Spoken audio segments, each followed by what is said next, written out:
wanted to make a video talking about immigrant mental health. So I asked my good friend, Dr. Deanda, to join me today so we can talk about these things. He also has a YouTube channel in which he talk about mental health. Yes.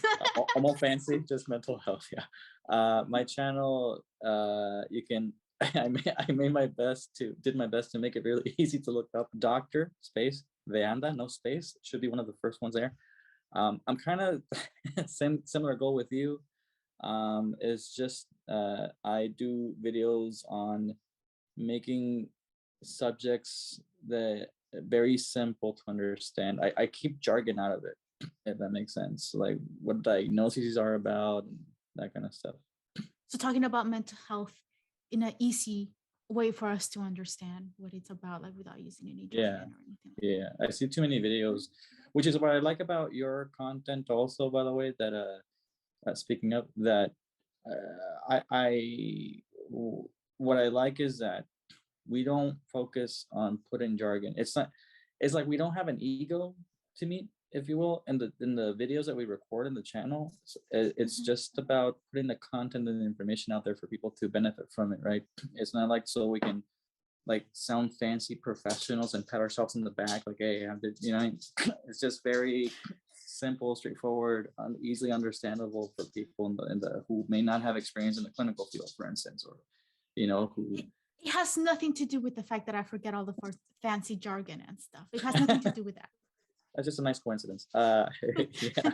Since we're going to be talking about this, I come from a Hispanic family background as you as well. So we've never used the chancla, but I was going to jokingly say you may hear the flying of a chancla like behind me or something. Just like, I was like, whoa, what the? They might just be flying in the background. Yeah, it's like killer chancla right there. Yeah. Like ninja weapons. Yeah. We don't use ninja stars, we use ninja chocolates and chanclas. Yes. Yeah. So regarding your videos, oh, you were gonna say something. Well, I was just gonna get started on the topic we kind of chose today. Yeah. How dare you? But if you want to promote and talk about my awesome stuff, please go ahead. But you did the. I always praise your channel and your website, but I do want to emphasize. I do want to emphasize your t-shirt that says "Stay Weird" because I love it. Thank you. So I want to point this because I did I point this out in a video I did before? I don't remember that. I get, it's not annoyance, but if you remember from our work together in the psychiatric hospital a while ago, that people will say like, someone would say like, I don't know, is this normal? And then we would make the grand question, what is normal? And so when people start asking like, what is normal? Is normal? And I'll say like, don't worry about the word normal. I would even make the argument that being weird is good. And I think every person is different in their own way. I would even say everybody has their own weirdness to them, even if it's minute, Right. Well, it's the way I think about it is it's just a word to describe something you don't fully understand, right? Different. Because what's weird to one group of people is completely normal to another. Yeah, so exactly. And that's kind of what I wanted to talk about today, how there is a lot of things about the immigrant community and the geek community that I found that are very, very like similar. And I think that's why I found myself attracted to the geek community. So let me tell you story time now. Let me tell you about me. I'm gonna get like this. Okay. So my parents, I'm like a first generation too. My parents are from Mexico, and when we moved here, it was I think it was a quote in a movie. I think it was in Selena. One of the Selena movies. I can't quite remember. Oh yeah, Selena. But I think that dad was talking about how it's really hard to be like Mexican American, because in order, like when you go back to Mexico, you have to prove Like you have to be more Mexican than the Mexicans in order to fit in or to prove that you are Mexican. And Yeah. when you're here in the States, you have to prove that you're more American than the Americans to prove that, you know, that you do fit here. So I didn't really have that. I didn't speak the language. You know, I think it was like in 5th grade when we moved to the US. So I didn't speak the language. I didn't understand a lot of the things that were happening, or like I wasn't a fan of like other boy bands that were like super popular at the time, or Yep. you know, all of the things. So I sort of felt a little weird and left out. And so I've always been a geek. I just never really talked about it. And I also never talked about, you know, being a daughter of immigrants, because I don't know, there's a lot of light, and I haven't seen the sun in like 2 years because COVID and whatnot. But I'm pretty light, again, a light skinned Right. Mexican, I guess. So if I don't talk, you can like, I think you can tell I have an accent. For the most part, most people don't really know where the accent is from. So if I don't like talk a lot or say anything about myself, people just sort of assume I'm American or some type of, I guess, American variation. Um, yeah, so I never talked about being a geek. I never really talked about like being Mexican, or like I didn't allow myself to be too Mexican, you know, in front of my friends, Right. because then that was weird. Like when I went off to college, I started making friends, and they all happened to be Asian for some reason. And then in grad school, all of my friends from like all were from all over the world, and it just so happened to be that way. But I never really allowed myself to come across as too Mexican, because I didn't want to scare anyone off, or you Yeah. know, there was just a lot of stigma placed on people. So I didn't want any of that. So I wanted to ask you about your experience coming to the US. My experience was interesting. Uh, I was relating to plenty of matters that you were talking about right now. Um, and it's interesting. So I was born in LA, grew up in Mexico, and moved over here when I was like, I'm fuzzy on the years. I think I was like maybe 23 or something, and I'm 39 now. So I learned English by watching Sesame Street coincidentally when I was growing up. So I already kind of had the language down, but I also get that that I have a little accent apparently. And I'm like, yeah, that's fine, you know, I don't care. I don't hear And, it. yeah, and that I also don't come across as neither white nor Mexican. So like, okay, I'm like, I don't have a country. I was like, I jokingly say like, I don't have a nation, an ethnicity. Uh, but it's a funny thing because when I moved over here, there was definitely differences that I noticed between culture in Mexico and culture among Hispanic culture here. Customs and things, and even language differences, and the huge stigma about being of Mexican heritage or an immigrant, or both. Uh, Or even old, just what part of Mexico you're from, right? Sometimes there's right, like exactly. stigma. Yeah. Yeah, and as with you, it's funny because my I guess my way of coping with it, we're not coping, but it helped to cope. But I would say that what helped my hobby with my, I don't know if you can call them now like geeky hobbies, or dorky, well, not more geeky hobbies, or like I would play video games like Final Fantasy games. I remember playing them like hours, right, relating to the characters and all that, feeling empowered by them emotionally, mentally. Um, and like I would be playing Resident Evil, Final Fantasy, and such, and also like into the comics. So I didn't have physical comic books at the time, so I would just look into like videos online and such. And this was before YouTube was a thing, so there was streaming services online, some free, some you have to pay for. So it was like that. I mean, man, like this goes back to a former previous video that we made.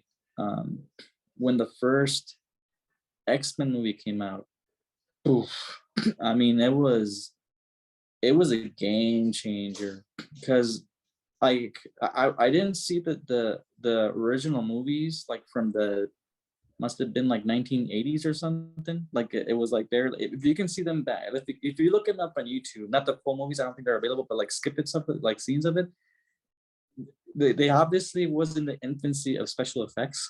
So like the way that people had to physically maneuver, like making Mr. Fantastic like limbs stretch, it was like, dude, that's like a foam from like the pool with the, just like waving around. I Just the was pool like, what? noodle waving it around. Yeah, like Captain America's helmet was an actual like bicycle helmet. I was like, all right, they're trying, right? But when the first X-Men movie came out, it really blew the boundaries of what could happen. And to see that in real life, that was, I mean, like real actors like Hugh Jackman, that was crazy. So I felt more connected to that in being in a new-ish land, being in the U.S. with adapting to everything.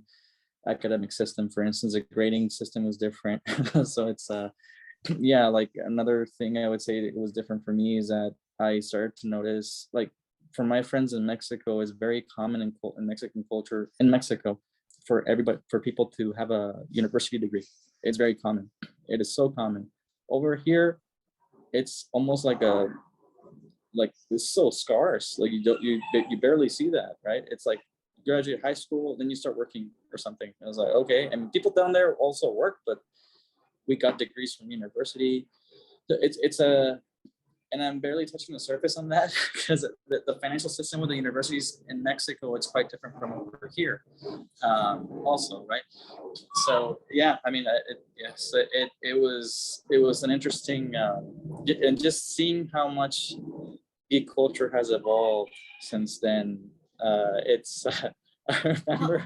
I think the way I see it though is like when you talk about like the movie, being made with like big or like big actor names or whatever, Yeah, it really made the comic books popular, right? And a lot of people nowadays sort of sometimes there's that complaint of like, oh well, these big movies like the Marvel, so the superhero movies are sort of taking over like the movie industry, or they're forgetting about the comic books and stuff. But right. I think for a lot of us, the fact that that happened, it allowed us to be able to connect with other people, because it wasn't just me at home reading comic books anymore, or watching anime, or other geeky hobbies that or hobbies that are normally seen as geeky. Like it wasn't just that, like lots of people know about it now, and it's more easily accessible to people, and you're able to connect. And I think one of the main reasons why I wanted to make this video and like have you come and join me is because having a community that's supportive is so very important for Oh our mental yeah, health, for our health in general, yeah, for our well-being, right? Like I often tell my parents how, okay, so sometimes my parents are like, well, that the whole thing about anxiety and depression, you used to not see it, in Mexico, or it didn't exist before. And I'm like, no, it's always existed. But right. people like, or at least the in the Mexico that my parents grew up in, and like I sort of grew up in as well, it was, there were so many people. It's a small town, but everybody knows each other. There's so much support. Like all of the family members, my parents' family members are there. So there's always like, if you need something, there's always, if you sit outside, like people are walking by, they say hi, they stop for a chat. And once we moved to the US, I was like I said, in like 5th grade. So I'm more of an introvert, so I had a little bit of a hard time like making friends, connecting with others. I didn't speak the language, I didn't know anything. But then I watched Harry Potter. I watched the first Harry Potter movie. Like one of the teachers, it was like summer school, they were like, oh, have fun and watch this movie. And I was like, this is so cool. And it was just like so cool. And ever since then, I just started like, buying all the books. Like Oh yeah, I could start reading English and understanding it. And then I started buying all the books. I went to watch all the movies and stuff, but it allowed me to feel connected to something, right? But because before I didn't have that, the culture that my parents grew up in, it's not the same culture that I grew up in. So I right. have like sort of like no community, no supportive community. I didn't really belong anywhere. And I mean, it did take me years and years to sort of like accept the fact that yes, I am the daughter of immigrants. Things are going to be a lot harder for me because of that, because of my background, because of who my parents are, because of my own experiences or lack of experiences, Right. right? And I'm also a geek. And then Yeah. so I decided to put it all out there and Yeah. be like, this is okay. Because I know there's like probably other people who are in similar situations as, you know, the ones we experience or are still experiencing sometimes, Yeah. where they feel like they don't belong anymore.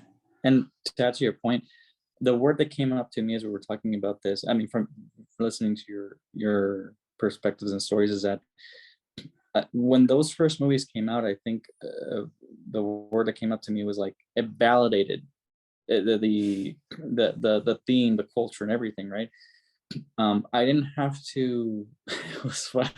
So I'm gonna try to do my best to be nice and humble with the following, because I've been noticing It's this very trend. hard for him to do this. It's very hard. I've noticed this trend now too.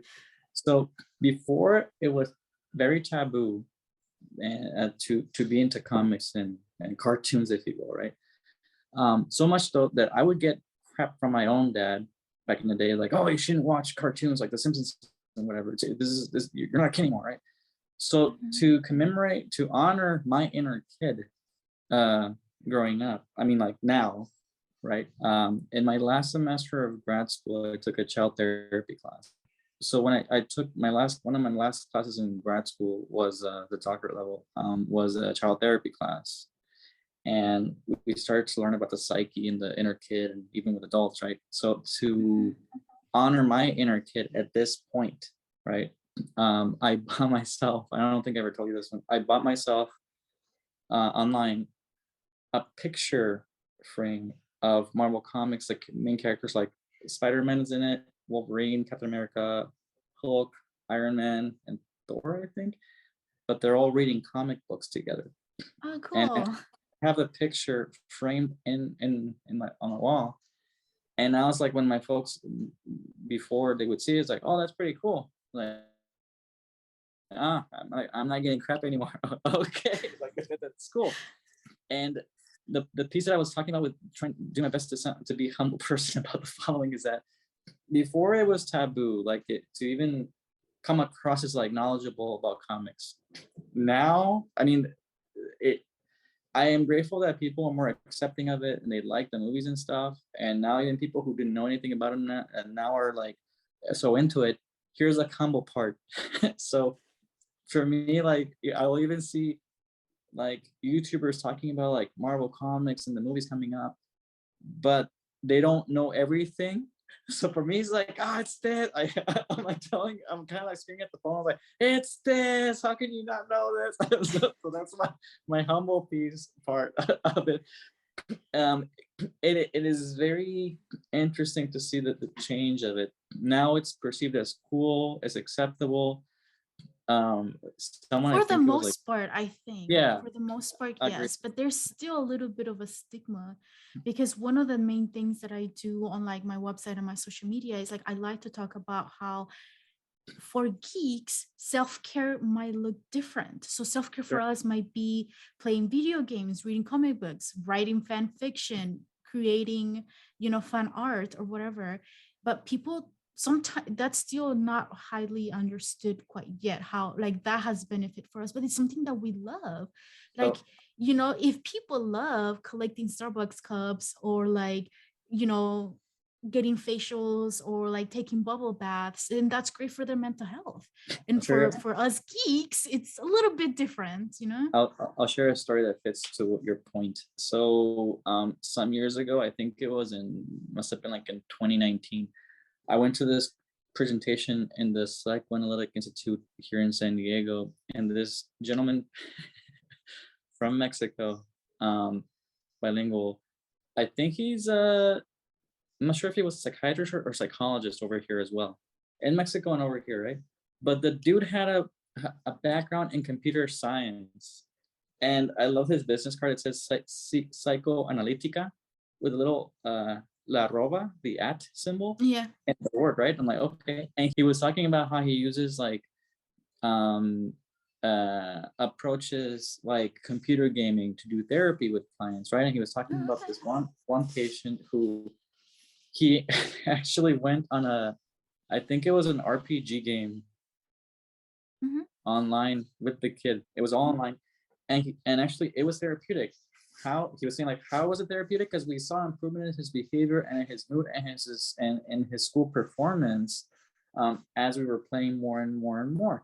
At first, I wasn't involved in it, but after I got involved and I started playing with him with my own character, he started improving. And afterwards, we terminated the sessions and all that, but he got better. I won't go into the details of what it was about, right? But Yeah. I was like, man, I never heard of a therapist going on an online game to help the client, and he got better. What? That's crazy. That's awesome. I mean, that was really I good. yeah, so like I have a similar story I would like to share because it's so close to everything we're talking about. So there was a therapist who I think he was on one of the Facebook groups I'm part of with other geek therapists. He was explaining an experience that he had. He usually does autism evaluations for children. He had a kid that came in, and I think he had like Pokemon things in his office or something, and the little kid was super excited about that, and that's how they connected, like immediately right away, Yeah. right? Because that's what the child was super interested in. And then eventually it was decided that he was going to continue doing therapy, after the evaluation. And I think he designed like a special Pokemon card for the child, and Nice. the child was in therapy because he was having a lot of like different behaviors. He was like acting out or whatever in class, and the therapist was like, okay, so we're gonna try to reduce, those acting out, and then once we get to like a certain point, then I'll give you the card. And the kid went like from like a bunch of like, sort of tantrums or whatever in the classroom to zero, like just immediately to zero, because he really Nice. wanted that card. And like he sort of understood, and he started learning, a lots of things about other things that he could do instead. But that's what I'm talking about, like that's why you need that community, right? um Not only when you move to the US, like as an immigrant, you need a community. It doesn't have to be the geek community, it just has to be a Yeah. community that you feel like you belong, that's accepting and supportive of you. And for a lot of us, that was the geek community. We just identify with it. And when we meet someone else, it's almost like an automatic connection, right? There Oh was a yeah. post that I saw online the other day, a while back, actually, years ago, when someone said, I give you full permission to, like, if I'm wearing like a shirt from like a certain fandom, I'll give you full permission to come and talk to me about it because I love it. And then ever since then I started thinking, and I'm like, that is so right, because I see sometimes people walking around, and then I'm like, I really love your shirt, and then like the biggest smile on their face, and they're like, I know, Yeah. right? And if it's like on a movie or something, then there's that immediate connection. um and it's really amazing that that's possible. I think it's really important for us to find a community. Got a little S- cut off, but yes, yeah. I agree. It's a funny thing because even from the what oh, man, I'm gonna try to summarize the following because it's You know so what, much. just go with it. This was supposed to be a 15-minute video. I think we're getting close to half an hour. Just It's go. all good. Just go. There's when I was taking the child therapy class, we were finding so much. It's scarce literature, scientific literature. It's very scarce, but it exists about how it connects with the artistic and emotional side that comes out that is catalyzed, if you will, from comic books and all that kind of like geeky arts and interest, right? It is such a, let's go with neurobiological positivity that can come from that.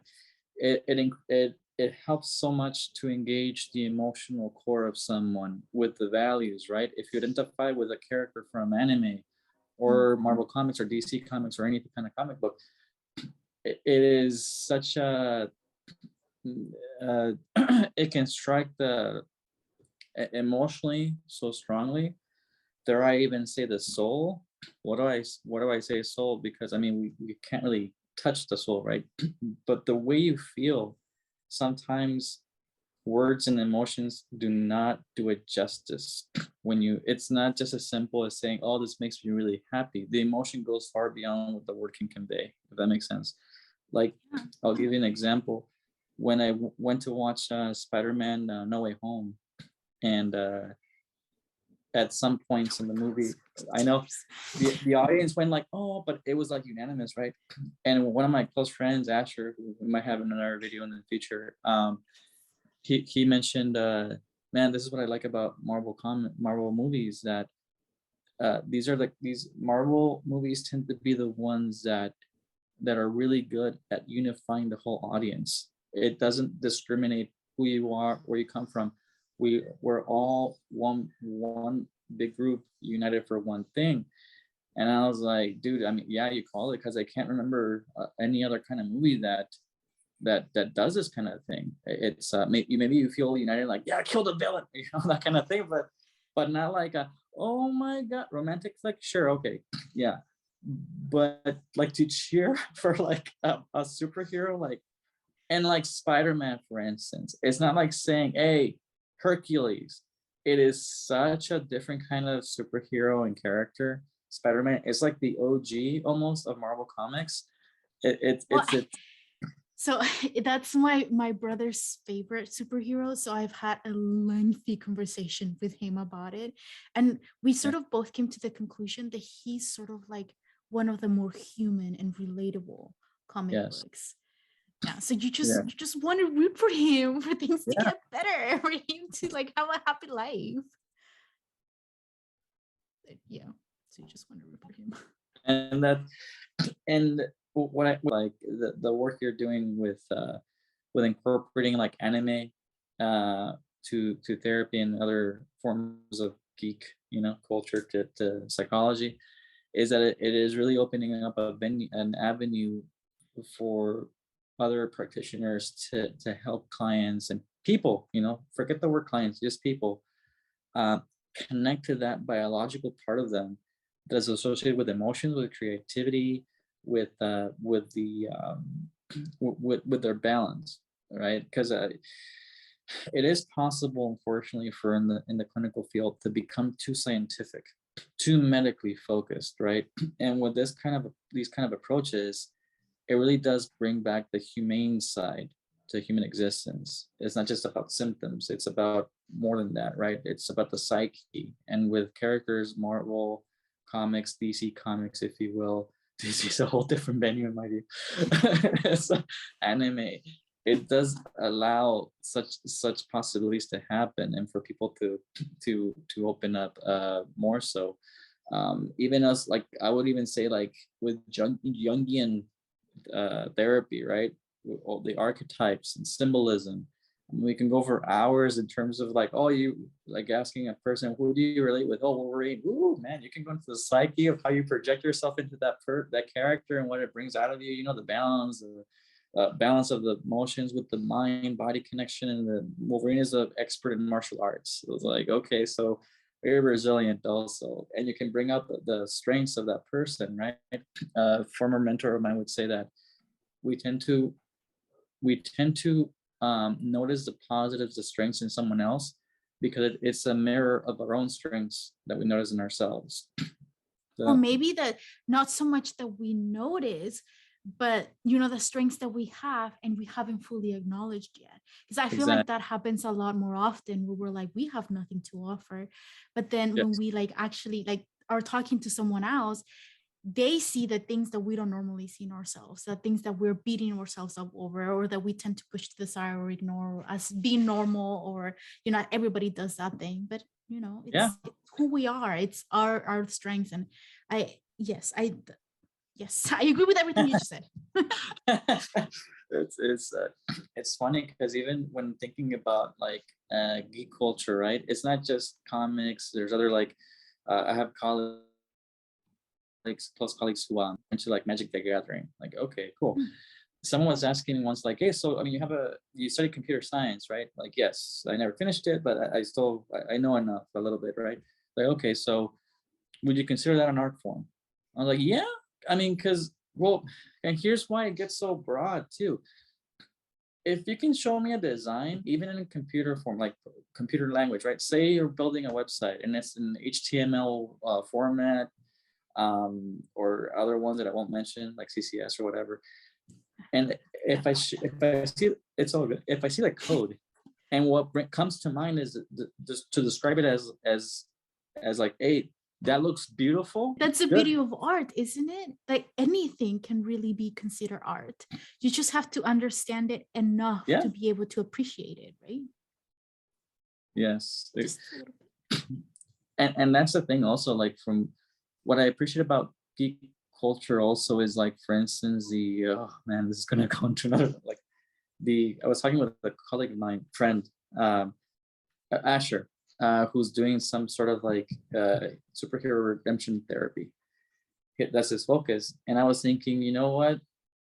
From my end, like, I would, that's fine. I know Dr. Scarlett has superhero therapy.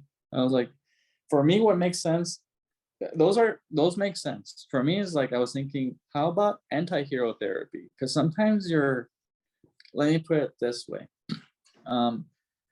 Sometimes I joke with people, like when I was working with custody officers in the prison, right? And some are of strong Mexican heritage, right? Their families are immigrants and whatever. And I would point, we're talking with one, I don't like using the word inmate, but just so that people know what I'm talking about here. We were talking with some of the inmates there, and we were talking about the differences between US and Mexico. And I was telling with some of the officers there, like, well, you know, like in Mexico, there's really no police. I mean, it's a joke, right? For them to come to your house, like, good luck. And if they even do anything, good luck with that. So sometimes you're better. I mean, it's good that you know how to defend yourself or have acquaintances and stuff like that. So when I say anti-hero, sometimes with anti-hero, okay, like, well, think of, for instance, Wolverine in a way, Batman in a way, hell yeah for Venom, Deadpool. It's like, it's not like Spider-Man, like, hey, I'm gonna, after I knock you out, I'm gonna web you. It's like Deadpool, I'm like, I mean, buddy, be glad if at least you still have bones going. It's like, you might not have them anymore. Or like Wolverine just splits you, like in Logan the movie. I'm like, so, and some officers who were former military were saying sometimes you don't have a choice. And I remember going in a class in grad school that one professor is a former veteran, I think, and he was talking about how sometimes you have to do things that you don't want to do. And I was saying, like, yeah, I mean, what happens when you get bullied? Is it, you're just gonna let yourself get hit, like, physically, or do you do something about it though? So that's what I think about, like, the anti-hero. Sometimes a human is forced to do things that you may not necessarily want to do, but sometimes you don't have a choice. Kind of like the balance of it. I would work a lot with that. And the prison system also, where people, like, sometimes you have to defend yourself in some ways.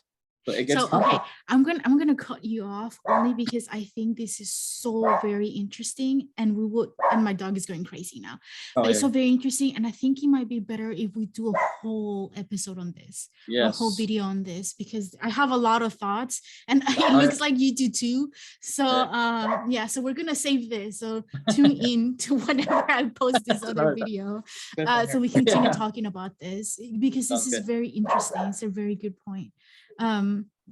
So I guess to summarize everything we've talked about today, having a community where you feel of like course you it gets belong. choppy when the final. What was that? I said having a community, like, I just want to summarize what we talked about today, so we can end the video. Wrap it up. Yeah, so having or finding a community that you feel like you belong there, and then it's supportive and people understand sort of like your hobbies, what you do, where you come from, and they're accepting of all of that, and you yourself accepting who you are and what you like. It's very, very important for our health, whether it be, you know, if you're part of the LGBTQ community, if you're part of, you know, immigrant community, first generation, second generation, if you're a, you know, part of the geek culture, if you consider yourself anything, really, it's very important for all of us to find a place where we can be ourselves, and just find that support. Yes, agreed. Yeah, that's it. Yes. So that said, I do have a series that I'm working on. It's called Reframe and Re-enchant, and you can find it on my website, Psychology for Geeks. Ed is also doing some really cool stuff, talking about mental health and sort of, and I'm also in some of those videos. Of course, you have to check it out. And I'll put his website and his YouTube channel and everything on the description for you guys to make it a lot easier. So, all right. So for next time, we'll be talking about anti-hero therapy.